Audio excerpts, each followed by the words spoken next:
Extreme conditions can confront people without warning. Kuminsan nakakaranas tayo ng mga sagad na mga saya at kuminsan sagad na lungkot.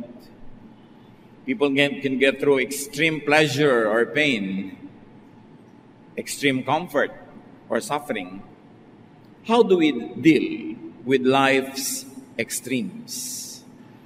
And how can we apply the glory, the power of God to extremes that happen in our lives? Father, we thank you that we can ponder your word and seek guidance from you so that we may not only survive but also prevail in times of extreme experiences. Turuan niyo po kami, Panginoon, na unawain, harapin ang mga karanasan sa buhay ng mga sagad. Sagad sa taas o baba, sagad sa hirap o sa ginhawa. Na sa lahat ng ito, makita namin ang iyong kamay na gumagabay sa amin. Teach us, Father, to obey in your footsteps as we go through extreme experiences and all those in between. Sa sandaling ito, payapain niyo po ang aming puso. Kausapin niyo po kami, Panginoon, at nawangin yung mga pangungusap, maging pagkain ng aming espiritu, lakas ng aming loob, liwanag sa aming daraanan. We ask that you speak to us in simple terms, enable us to capture the essence of your wisdom so we may apply this in daily life. Lead us, Father, as we ponder life's extremes. We ask you in the name of our teacher and Lord, in the name of Jesus, your Son, our Savior. Extremes. Nakakaranas tayo niyan. At kung hindi pa, makakaranas. Darating at darating. Ecclesiastes 3:1-8. The words of the wise King Solomon. Everything on earth has its own time and its own season. There is a time for birth and death, planting and reaping, for killing and healing, destroying and building, for crying and laughing, weeping and dancing, for throwing stones and gathering stones, embracing and parting. There is a time for finding and losing, keeping and giving, for tearing and sowing, listening and speaking. There is also time for love and hate, for war and peace. Coming from the pen of the wisest man that ever walked the face of the planet, there is so much lesson from Solomon's teaching about time. That life is made up of extremes and everything else in between. Hindi naman tayo laging nasa extreme. May gitna. Madalas nasa gitna, nasa pagitan ng mga extremes. At any given time, you are at some point between extremes or in extreme points themselves. And it's very clear that everything has its time. Ang pagdaan ng panahon ay parang nakasakay ka sa mga kamay ng orasan. Hindi pwedeng bumaba, dadaan sa dapat daanan, mararanasan ang dapat danasin. There is time for everything. Ecclesiastes 3:9-11.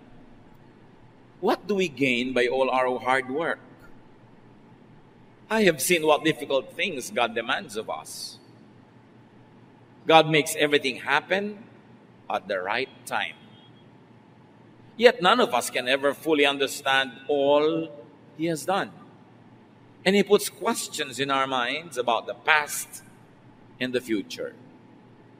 It takes a lot of reflection to be able to arrive at these observations. Kailangan mahaba na ang naging buhay mo. Hindi ka masyadong bata pa. Kailangan marami ka na ring buhay na nakita, napanood, sinuri, para masabi mo na wala namang katuturan ang maraming ginagawa ng tao, pero hindi mo naman maiwasang hindi gawin. Mahirap daw ang itinalagang buhay sa atin ng Diyos. May mga ginagawa siya sa tamang oras sa kanyang itinakda, pero hindi naman natin laging naintindihan lahat. At binibigyan niya tayo ng mga tanong na hindi masagot-sagot, mga tanong tungkol sa nakaraan at sa panahong darating pa. And Solomon says that all that happens is designed, managed, allowed by God. Lahat. Pag sinabi mong even yung sakit ko, even yung nangyari sa aming difficulty, even yung tinatawag na sakuna, the Bible tells us that not a sparrow falls from the sky without God's permission. That even the number of our hairs are counted by God. Alam niya. Nothing can happen without God's consent. Pag sinabing consent, anong kahulugan? It is usually by normal design. It's not usually personal or specific or isolated. Meaning, lumubog sa baha ang bahay nyo kasi nasa baha area kayo. Nasa mababang lugar. Matagal na nakadesenyo na yung mababang lugar pupuntahan ng tubig. Hindi sinadya ng Diyos isang araw na isipin niyang lunurin ka o ilubog ang bahay mo o masira ang mga ari-arian mo. Kasi may bahay ka sa mababang lugar. Umulan ng malakas, bumaha. Matagal na yung law of gravity. Matagal na yung law of water cycles. Matagal na yung law of the power of water. So, nagkataon na lumagay ka sa isang lugar na babahain. Hindi nakabuti sa'yo. Pero kung katulad ka ng Egypt noong unang panahon na yumayaman yung kanyang mga bukid dahil sa taon-taong pagbaha, nakakabuti sa iyo ang baha. Dahil dinadala ng baha yung mayayamang lupa at na-fertilize yung mga bukid ng Egypt. Lumindol, gumuho ang bahay mo, kasi konkreto. Matagal nang dinetermine ng batas ng kalikasan, ang konkreto ay maaaring gumuho. Dahil pinagpapatong-patong lang yan at dinidikit-dikit ng semento. Kung ang bahay mo ba naman ay kubo, hindi pwedeng gumuho yun kahit anong lindol. Pero yung kasi ang bahay mo nung oras ng lindol, nangyari sa'yo. Nagkaroon ka ng sakit sa baga, kasi naman nandun ka sa lugar na may manghahawa sa'yo, sa oras na nakakahawa siya, at natanggap mo yun, meron kanyan. Ang ibig nating sabihin mga kapatid, na normal design at hindi personal and specific, hindi nag-iisip ang Diyos kada minuto kung sinong bibigyan ng sakit, sinong papagalingin, sinong masusunog, sinong hindi masusunog, sinong malulugi, sinong tutubo sa negosyo. Kasi marami ng batas ang kalikasan, marami ng batas ang pakikipagtalastasan ng tao sa mga halaman, sa mga hayop, sa laws of gravity and laws of nature. Kaya nangyayari ang mga nangyayari. At sabi sa verse 9 ni Solomon, what do we gain by all our hard work? Hard work at what? No one gains anything, especially by working hard in trying to defy this arrangement. In trying to defy what happened, what will happen, or what is happening. Marami daw nasayang na oras, lakas, panahon, kung wala tayong gagawin kundi makipagtunggali, lumaban sa hindi naman pwedeng labanan. Pipilitin nating palitan yung nangyari na, o naapi ka na nung bata ka, hindi na pwedeng palitan. Hindi mo na mapapalitan, pero pwede mong palitan yung attitude mo ngayon. Nalugi na kayo, naubos na yung pera mo, kahit magbangayan kayo mag-asawa, magsisihan, nalugi na kayo, hindi nyo na mapapalitan yun, tapos na. Yung iba naman, nag-aalala ko anong darating pa. Parang hindi pa sapat yung mga problema ngayong araw na to, iniisip pa yung mga hindi pa nga dumarating. Samantalang hindi mo naman alam kung paano darating o kung darating nga ba. At kung dumating, anong korte, anong weight, anong shape, anong color, hindi mo naman alam. Kasi sabihin, sayang ng mga oras sa pakikipagtunggali. Hindi ka pwede makipagtunggali sa kahapon kasi tapos na yon. Hindi ka pwede makipagyera sa darating pa dahil wala pa siya. At ang pwede mo pa lamang na salihan yung ngayon. At ganun pa man, maraming hindi ka rin pwedeng ibahin. May pwedeng maiba. Yung correct participation, when you have the correct preparation and approach and method and tools. But all that don't guarantee that you could change the course of what's happening. So ang sinasabi ni Solomon, you want to be happy, you want to be comfortable, don't work hard to go against times, trends, natural results of events, momentum. Pag meron talaga isang sumisikat, papayaman, hindi mo talaga makontra. So huwag ka na mangontra. Kumbaga, sa layag ng kanyang bangka, doon umiihip ang hangin. So siya ang nakakarating kung saan-saan. The trade winds are blowing her direction. What's the point in trying to fight that? Yung mga trend, yung mga sobrang sentimental, laging nakatali sa kahapon, walang gustong gawin kundi i-revive yung tapos na. May iba ng trend eh.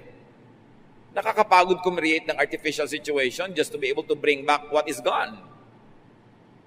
Even trends in clothes and fashion, trends in music, trends in architecture, trends in many kinds of traditions. What is gone is gone. And those who are overly romantic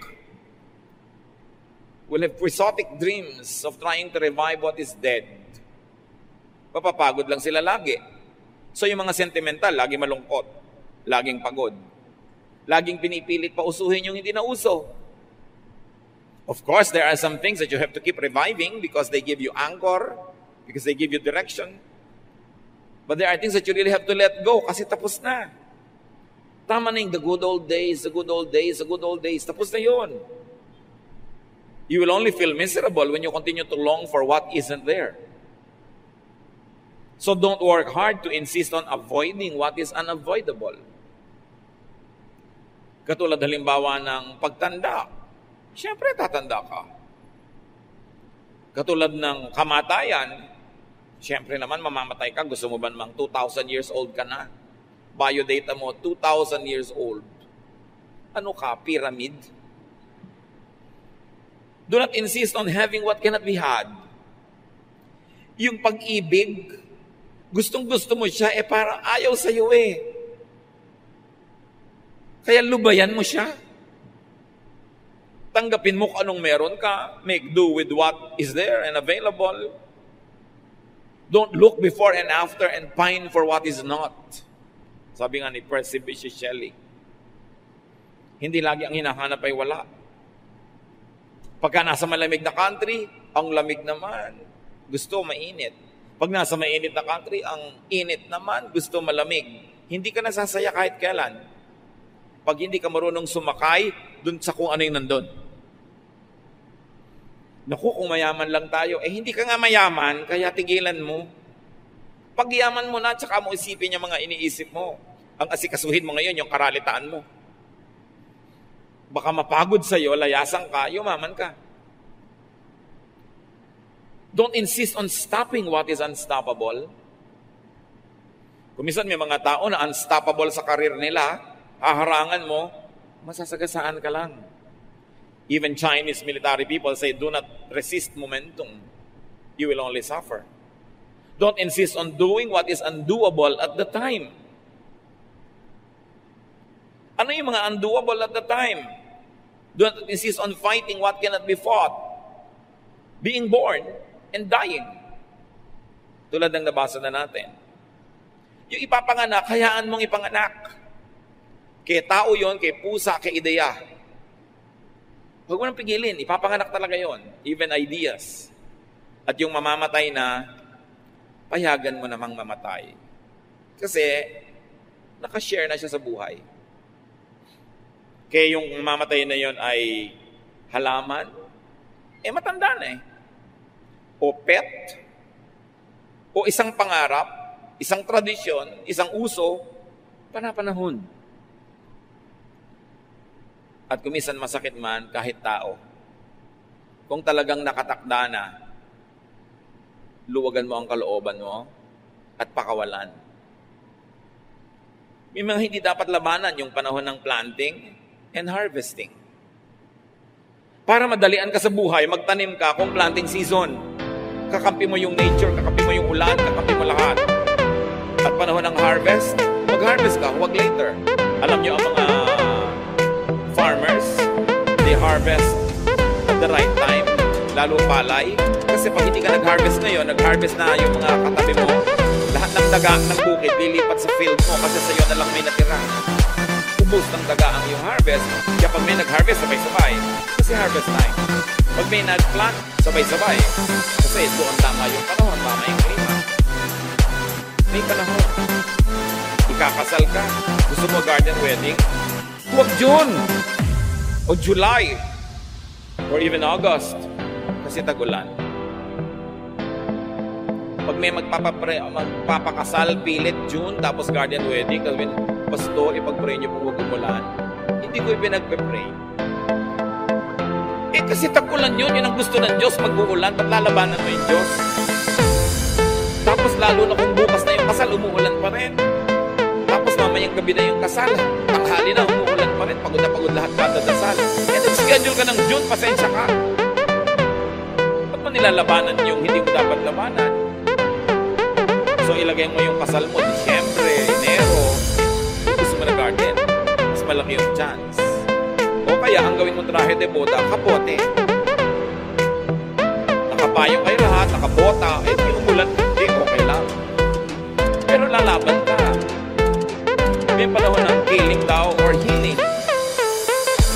Like killing germs. Siyempre, dapat pinapatay mo yan, di ba? May panahon din killing your own desires. Kasi wala sa lugar, wala sa panahon. May panahon din ang pagpapagaling. Times for destroying and building. Hindi na pwede. Condemned na, it is to be destroyed. You have to build again. Be that a material thing or an idea. There's a time for crying or laughing. Pagka nakakaiyak, di umiyak ka. Ang hirap-hirap nung namatayan, ayaw umiyak dahil Christian. May ganun ba? Kasi ina-expect pag Christian, hindi umiiyak. Parang hindi yata realistic yun.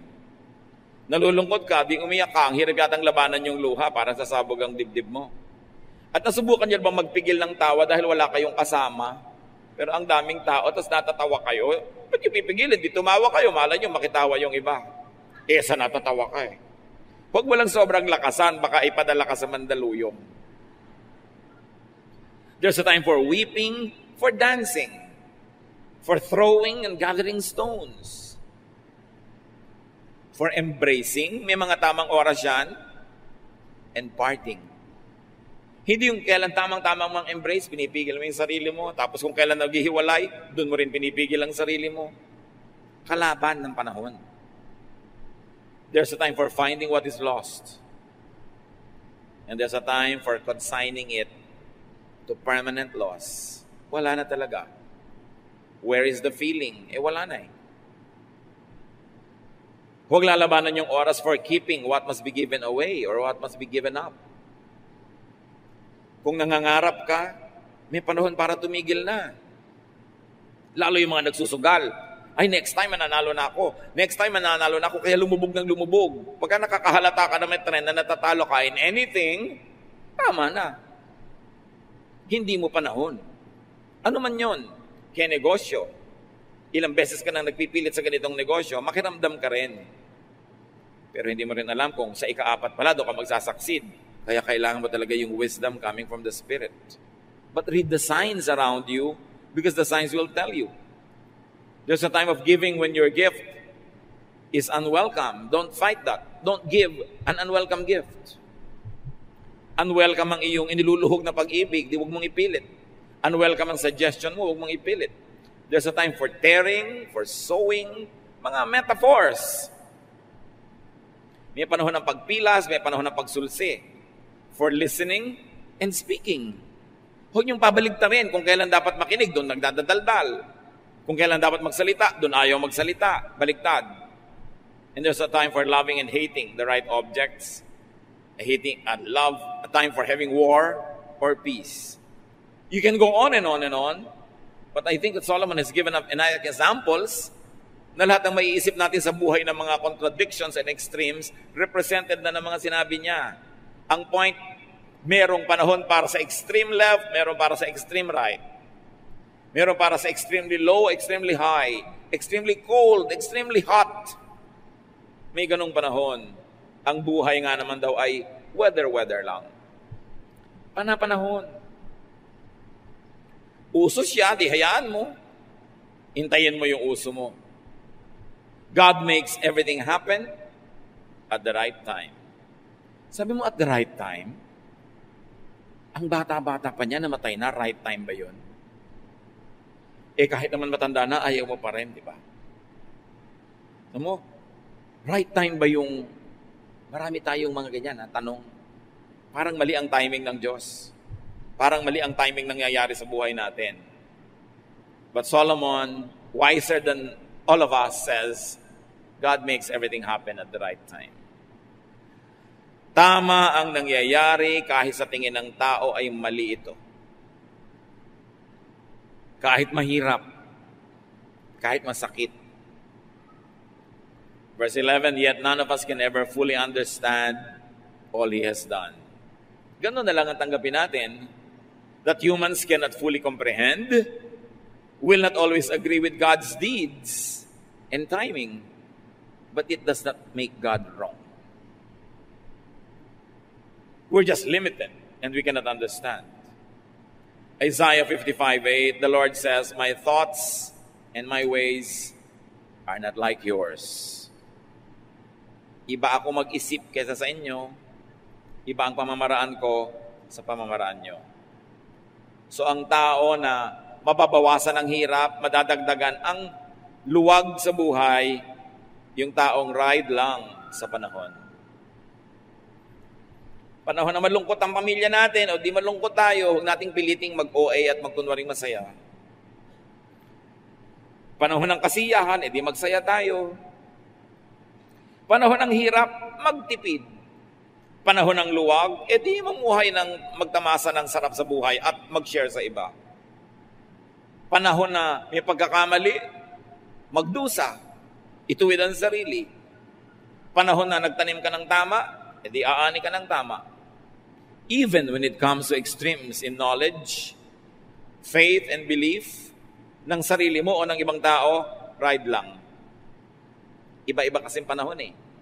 Kuminsan yung kapatid mo, extremely religious. Hayaan mo lang siya. Huwag mong kontrahin. Huhupa din yan. Wala namang lagnat na lagi mataas. Nagno-normalize din. Ang hilig-hilig ngayon ng anak mo sa ganitong music, hayaan mo lang. A few months, a few years, lilipas din yan. Ang mga gusto, naiiba rin. Kahit nga pag-ibig, kumukupas pagka hindi naalagaan. So, huwag mong masamain, huwag mong kagalitin, huwag mong awayin ang isang tao na may nararanasang extreme feeling right now. Panahon niya eh. Kaya kung minsan may mga taong extreme na extreme ang hilig nila, halimbawa ang kumain ng ganito, hayaan mo, magsasawa rin yan. Panahon. Because nothing is permanent. Para tayong mga nakasakay, tulad ng nabanggit, sa kamay ng orasan na umiikot, hindi ka pwede magtagal sa isang guhit ng relo. Lalakad at lalakad dyan. Kahit anong oras, lumalakad ang panahon. Naiiba ang tao. Kaya mahalaga sa nag-aasawa, biruin nyo yung marriage contract, till death do us part, permanent, lifelong.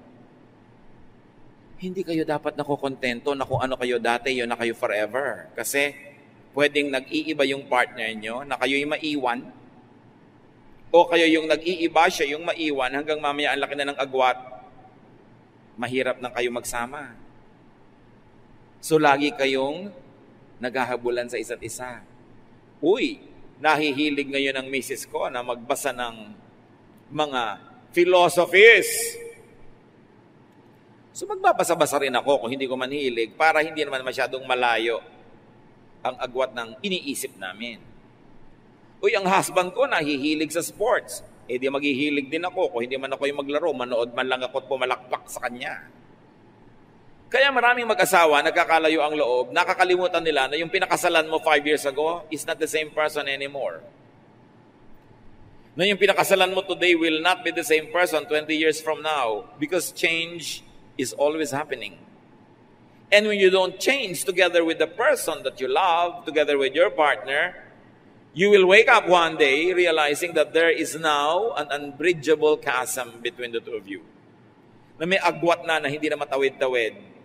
Magkasama na lang yung katawan nyo sa iisang bubong pero magkalayo na ang inyong isip at dahil doon, magkalayo na ang inyong puso. May pananagutan ng pag-aasawa. You keep abreast with your partner. Kung ang bilis mo, medyo magbagal ka, hintayin mo siya. Ang bagal mo, magbilis-bilis ka para magsabay kayo, hindi man eksakto, pero hindi malayo. Napapalitan. Tulad ng masyadong mga hot na hot sa pagiging Christian nila, ng mga bagong Christians. Talagang gusto makipagdebate sa lahat ng debate, gusto talaga iligtas ang lahat ng tao sa planeta. Panahon. And then humuhupa-hupa rin, nagno-normalize. Kung nangyayari sa kapwa nyo, lalo sa mahal nyo sa buhay na nasa extreme ngayon, sakyan nyo lang. Huwag nyong banggain kasi may momentum, may energy. Mapapagod kayo pareho, baka ang maging ending pa, magkasira kayo. Basta hindi masama yung extreme niya, hindi yun magtatagal. Minsan habang pinipigil mo pa nga, lalo pang manggigigil yan. So pagbibigyan yung isa't isa, naiiba-iba ang hilig, naiiba-iba dahil naglalayag ang kaalaman, ang awareness from point A to point B. Pagdating sa point B, lilipat naman yon sa point C. Walang katapusang lipat yan. And it's exciting. It makes people more interesting. You don't meet a cousin for 2 or 3 years and afterwards na-realize mong, wow, may naitayo pala siyang monumento. May kinarve pala siya na sculpture. May nilikha pala siyang awit o kanta. May naimbento siyang recipe. May naiba. It makes life very interesting. Hindi mo lang dapat asahan na, ay, nagbago na siya. Hindi na siya ma-reach. Natural dapat siya magbago. Kung sobra ka na pag-iwanan, ayaw mo magbago yung mga tao para hindi makitang ibang-iba sila kaysa sa'yo. Kaya dapat ini-improve mo rin yung sarili mo. Kung hindi mo na ma-reach yung tao dahil umasenso, problema mo yun, hindi mo na pa-asenso yung sarili mo. Kasi kung umasenso ka rin, hindi magkaka-reachan pa rin kayo. Hindi mo ma-reach dahil mataas ang narating niya, ikaw wala narating. Tapos mamasamain mo, nag-iba na siya. Hindi na ma-reach. Kailangan pa may appointment. Yung mga reklamo yan, ang mga naiinggit na kamag-anak, yung kailangan pa may appointment. Pero pwede mo sabihin, wow, big time na talaga yung pinsan natin, kailangan makipag-appointment tayo kasi ang dami niyang mahalagang ginagawa, hindi pwedeng masakalad ka rin. Kung positive ang attitude mo, ikakatuwa mo yon. Lalo mahal mo sa buhay yung hindi na ma-reach. Asalagay, tungtuwa ka na walang nangyari sa buhay niya, kung gaano siya ka-available kahit anong oras noon, ganun pa rin ngayon. May extremes. Some people become successful in the extremes. So huwag harangin. Huwag pigilan, huwag labanan ang hindi dapat labanan. Kahit kumisan anong ingat mo, nakakasakit ka rin. Pero mabuti na yung nag-iingat. Mas na ma-maximize mo yung possibility na hindi ka magkaroon ng sakit o ng madalas o ng malalang sakit. Minsan sa kalagitnaan ng iyong project, bigla ka nagkakasakit, naiiba ang direksyon. Anong gagawin mo doon? May solusyon si Solomon. Sa mga bagay na hindi mo mapigil, hindi mo mapilit, hindi mo maiba, hindi mo makontrol, paano gagawin mo? Ecclesiastes 3:12-13, I know the best thing we can do is to always enjoy life. Because God's gift to us is the happiness we get from our food and drink and from the work we do. Sabi niya, alam nyo, para kayo mag-enjoy sa buhay, kahit maraming extremes, maraming danger, maraming changes, huwag niyong kalimutan na magkaroon ng simple joys. Sabi niya, dapat enjoy lang ang buhay. Kasi basic naman na meron kang food and drink. Kasi kung wala, di namatay ka na, di wala ka ng problema kung patay ka na. But lagi kang may food and drink. At lagi kang may ginagawa. Kahit pag ako minsan, yung dalawang paa mo, hindi makalakad, may magagawa pa rin yung kamay mo, may nagagawa ka lagi. Sabi ni Solomon, etong sikreto, to protect yourself, to insulate yourself from extremes. to protect yourself from dreams not happening, from expectations not being met, to protect yourself from the impatience in waiting for the big break. Sabi niya, enjoyin nyo yung pinaka-simple things. Enjoy eating, enjoy drinking, and enjoy whatever you do. Kaya sabi sa New Testament, whatever your hands find to do, do it as unto the Lord. Pag may ginagawa ka, enjoyin mo. Ano man yun. Kahit taga-abot ka ng ticket sa toll gate, kahit merong nawawala ng preno ang laki-laking truck na patungo sa'yo, sabi mo, Diyos ko, alam kong ipoprotect yun. Kaya nga maraming harang-harang doon dahil lagi silang pinupuntahan ng truck. Di ba? Tapos abot ka ng abot, humahaba na yung kanan mong kamay. Diyos ko, pwede ko nang abutin ng pruta sa aming bakuran. There is always something good in whatever is happening. Pero kung magrereklamo ka sa ginagawa mo, hindi naman pwede, hindi ka magtrabaho, tapos hine-hate mo yung trabaho mo, nagagalit ka every minute, hindi ka ang lugi. Meron akong kilala, nagtrabaho sa Middle East, inip na inip, especially nung first 2 weeks. Yan ang pinakamahirap, first 2 weeks. Nasa opisina siya, wala naman masyadong ginagawa, mabuti sana kung busy. Alam niyo yung ginawa niyang libangan? Pinapanood niya yung relo. Kinumpute niya kung magkano niya sweldo a month. At nai-assign niya kung magkano kita niya per minute. Pagpalagay mo, $1 per minute. Tuwing nakaka 1 minute niya, $1. Nakaka $2. Napalipas siya maghapon ng kaga, uy, gumadami pera ko. Uy, may invento ka ng saya.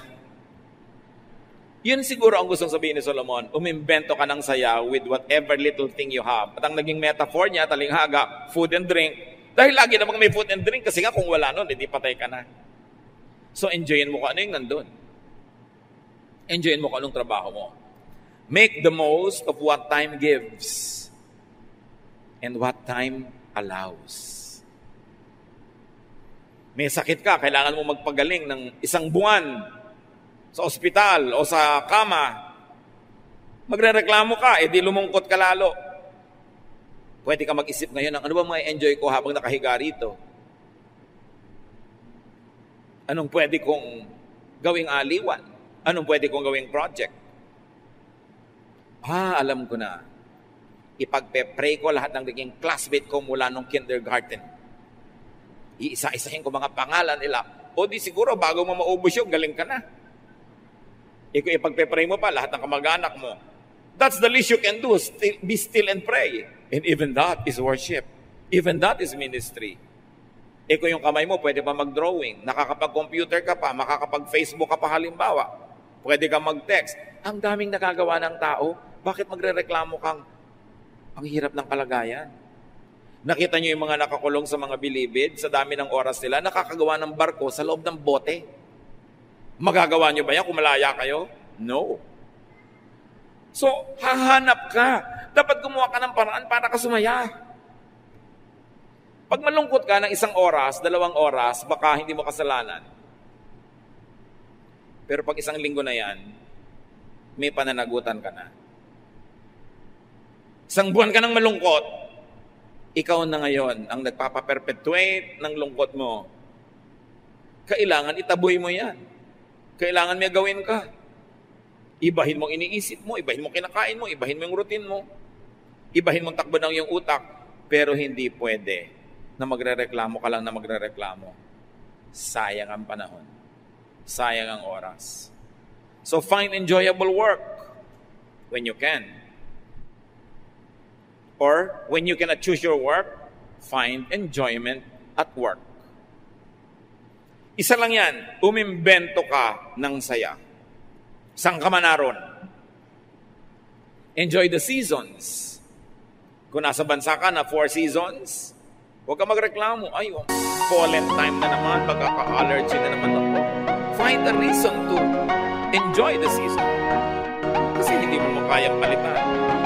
Pwede ka namang tanungin, ano, papalitan mo ba yung weather? Kaya mo hindi. Kaya di palitan na lang yung attitude mo.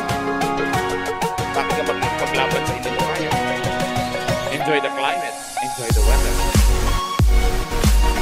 When you anchor your happiness on the weather, wawa ka. Kasi paiba-iba yun. Kaya ano man ang mangyari, mangyayari, maghanap ka,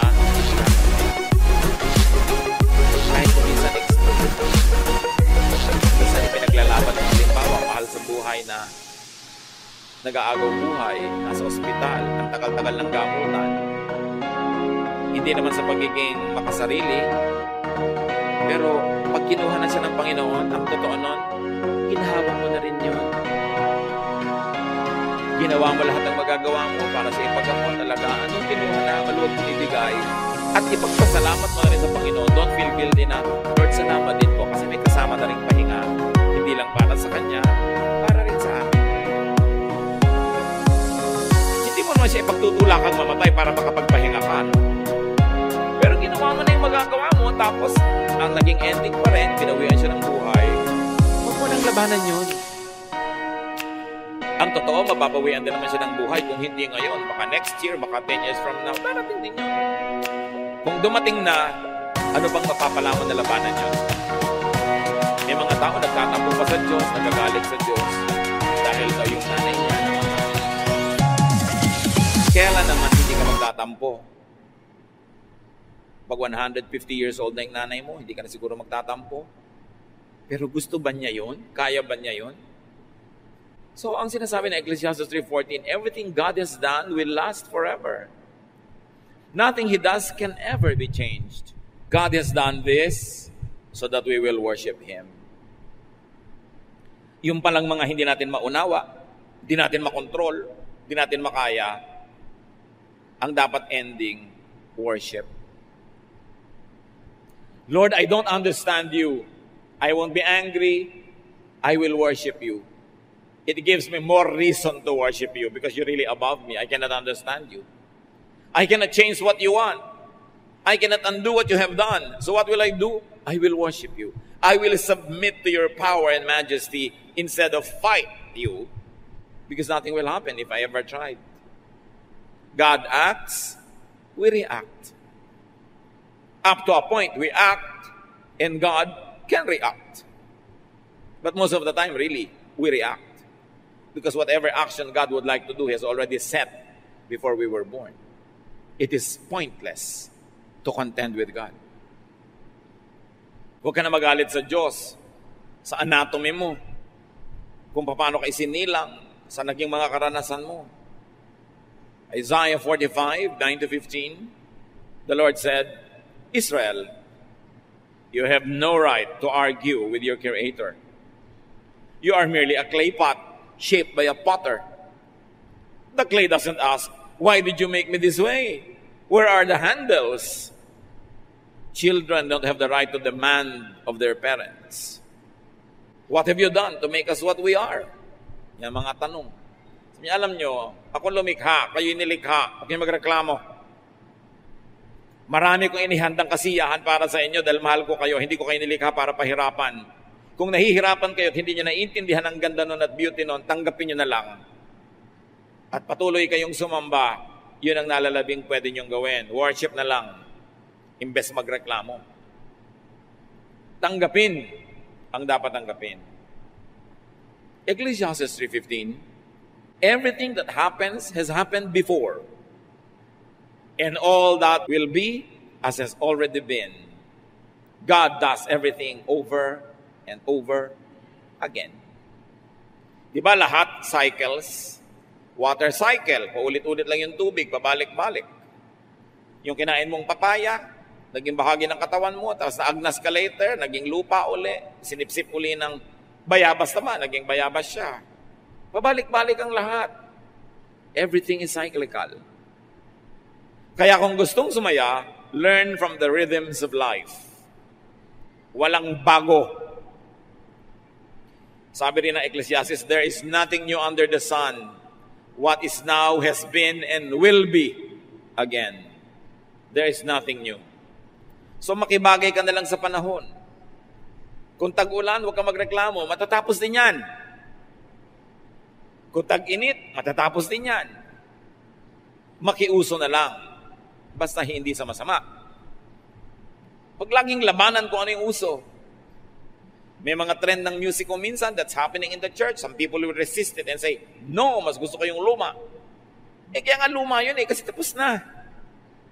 Pamisa-minsan, masarap balik-balikan, pero hindi mo pwedeng ipilit na walang maging bago. Kasi kahit yung luma ngayon, once upon a time, bago din yun. Binigyan lang siya ng chance. Even classical music, what is classical now was pop before. Siyempre, it takes time before you become a classic. Naging classic yan kasi napagbigyan nung pop pa siya. So yung mga pop ngayon, magiging classic din yan. 50 years from now, 100, give it a chance. Gusto niyong sumaya sa buhay, mga kapatid, makisayaw sa tugtog. Alangan mo, ang bilis ng tugtog, ang bagal ng kilos mo. Parang nakakapagod yun. So sabi nga nila, ride lang. Pag nasa extreme ka, parang pendulum. Alam niyo yung pendulum, di ba? Gumagalaw-galaw na ganyan yon.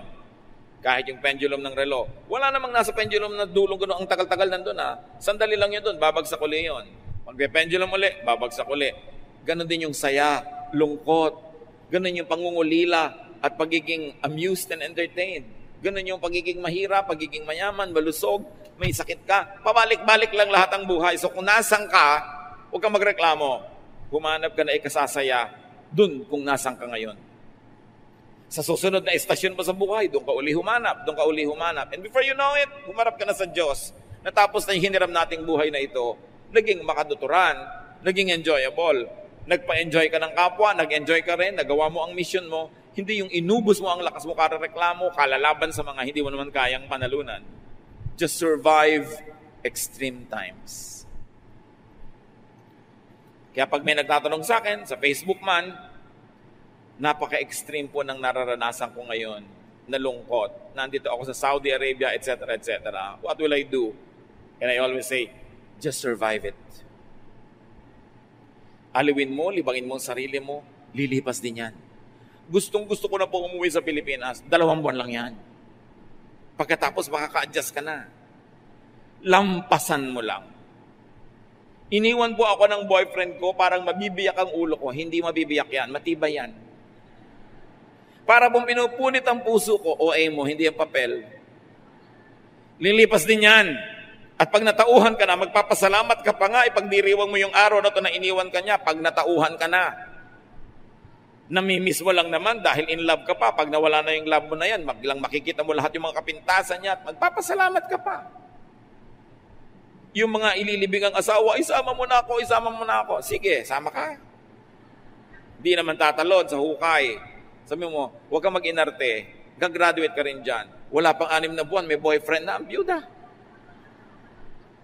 People recover. We are fearfully and wonderfully made. God wired us to survive. Huwag kayong magpapatalo. Hirap na po ako sa pag-aaral ko dahil nagwo-working student ako, wala akong ibili ng gamit. Huwag kang bumigay, ituloy mo lang yan, matatapos din yan. Walang hirap na permanent. Hirap na hirap ako sa kalagayan ko. Lahat ng nakita ko na naging matagumpay, dumaan sa sobrang hirap. At lumampas. Ano ang paghihirap nyo ngayon? Huwag lang kayong bumigay. Huwag kayong tatalon sa tulay. Huwag kayong maglalaslas ng pulso. Huwag kayong iinom ng insecticide. Sayang ang insecticide. Maraming lamok ngayon. Pangkanila yan. Huwag kayong kakain ng fertilizer dahil hindi naman kayo palay. Survive. Kahit ang survival niyo mga kapatid, 1 oras lang. Lungkot na lungkot ako, parang hindi ko na kaya. Mag-survive ka lang ng 1 hour. After 1 hour, ang dami nang nagbago sa katawan mo. Yung kinain mo kanina, natunaw na. Diba? Yung blood pressure mo, maiiba. Heartbeat mo, maiiba. At yung dilim ng gabi, nagbubukang liwayway na, nag-uumaga na, maiibang mood mo. Napapansin nyo ba na napaka-sentimental nyo between 2 a.m. to 4 a.m.? So itulog nyo. Pag di kayo makatulog, libangin nyo sarili nyo dahil pag 5:30 na, wala na yung lungkot. Promise. Just survive the night. Whatever it takes. Just don't sell your soul to entertain yourself. Just survive. I hope wala sa atin ngayon dumarating sa napaka-extreme na parang bibigay na kayo, di nyo na kaya. Lalampas din yan. Lagi niyo sabihin sa sarili niyo, this too will pass because nothing is permanent. And God is with me all the time. Pinayagan niya ng Diyos, nangyayari yan, alam niya ang nangyayari. When you cannot sleep, as we always say, instead of counting sheep, talk to the shepherd. Fill your heart with songs of gladness instead of sadness. Lift yourself up from a dark place, go to a lighted place. Literally, pag dumadami yung ilaw, sumasaya ka dyan. May nadidinig kang tunog, mga boses, nakakapagpasaya yan, palitan mo ang situation mo. Basta huwag kang bibigay. Kasi may bukas. Hindi mo alam, yun na pala, nandun na yung premyo mo, nandun na yung pinaghirapan mo, kaya hindi panahon para bumigay. At kung merong napakalakas na kapangyarihan, sumama sa agos. May boss ka, ayaw na ayaw mo sa kanya, siya ang may-ari ng kumpanya, ano ka? Sira. Turuan mo ang sarili mo na magustuhan mo siya para hindi ka inis na inis. Hindi ka naman magre-resign. Hindi naman ikaw may-ari ng kumpanya. Anong mapapalabong lagi mong inisin ang sarili mo laban sa kanya? Yung mga naiinis sa mga biyanan? Aba, pinaparusahan yung sarili nyo. Pwede ba kayo magpalit ng biyanan? Pwede ba kayo magpalit ng manugang? So parusa sa sarili, yung dapat mong gustuhin, inaayawan mo. Yun ang sinasabi ni Solomon, be happy with what you drink or what you eat, with the basic things. You cannot always create your life, but you have a way and you have a say in shaping of your daily life. Sabihin nyo, savor the moment. Minsan lang kayong dumaan sa isang punto ng buhay at kahit kailan di na kayo dadaan uli doon. Lugi naman kayo kung puro lungkot, puro reklamo at hirap lang ang naaalala nyo tungkol doon. Maghanap ng saya. Nasiraan yung bus, papunta kayo ng Tarlac, maghanap kayo ng tindahan ng halo-halo, manguyakoy kayo habang nire-repair, kesa magreklamo kayo sa buhay. Laging wala yung asawa nyo, miss na miss nyo, samantalahin nyo para makapag-ayos kayo ng bahay, makapag-ayos. Hindi yung lagi kayong miss ng miss, wala naman, anong gagawin ninyo? So pag nandyan na, i-drop nyo na lahat ang gagawin nyo dahil nandyan siya. Pero habang wala, be productive. You've got to do something. Nilikha tayo ng Diyos sa may utak, the resilience of our will, the power of the Spirit within us. You were not created by God to be defeated by extreme conditions. You were created by God to be victorious, to prevail in the name of God and to give glory to His name because He is victorious. And His people are destined for great things. Just don't let the little details impede you or stop you. Don't be defeatist. Huwag kayong patalo. Every situation, pwede kayong manalo. Dear God, we thank you that you are you and you made us who we are. Dalangin namin kung may mga kapatid kami, Panginoon, ngayon na nahihirapan. Hindi naman sa mamaliitin ang paghihirap nila, pero ipakita mong mas marami pa naghihirap at nag-survive. At marami nang dumaan sa dinaanan nila at nakalampas. Hindi dahilan para maging casualty kami. Turuan mo kami, Lord, to have a winner's attitude. Na hindi kami mga api at kawawa, kundi kami mga victorious people. And you have given us the willpower, the spirit, the tools to prevail. Tulutan mo kami, Panginoon, na makarealize na ang buhay ay regalo. That life is a gift. It's not to be complained about, but it is to be enjoyed, to be shared, to be cherished. At sa mga taong gusto nang bumigay sa buhay, may mga nagpapakamatay pa, ituro mo sa amin, Lord, that we have a lot of time to be dead.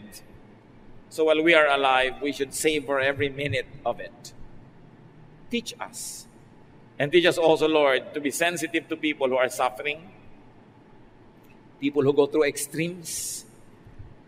Kumisan sa pagmamadali namin, nawawala kami ng panahon na pansinin sila. Make us sensitive so we can minister to those who are suffering and those who are weakened by their experiences. At lalo na sa mga panahon na malakas kami, turuan mo kami maghanap ng mga nanghihinang matutulungan. At sa panahon na aming panghihina, maalala namin kung sino kayo at magpadala rin kayo ng mga kapwa-tao naming tutulong sa amin at nang malampasan namin ang ganitong mga hirap. Father, thank you for the opportunity to prevail, to win over situations and extremes. At sa times of extreme comfort, extreme wealth, extreme happiness, make us sensitive to the needy so we can share with them what you give us in excess. Pagbulay-bulayan natin mga kapatid ang personal applications. Never give up. Never say never. You are God's people. The Spirit is in you. You will prevail. Dear Lord, in silence, guide us how we can apply these things in daily life.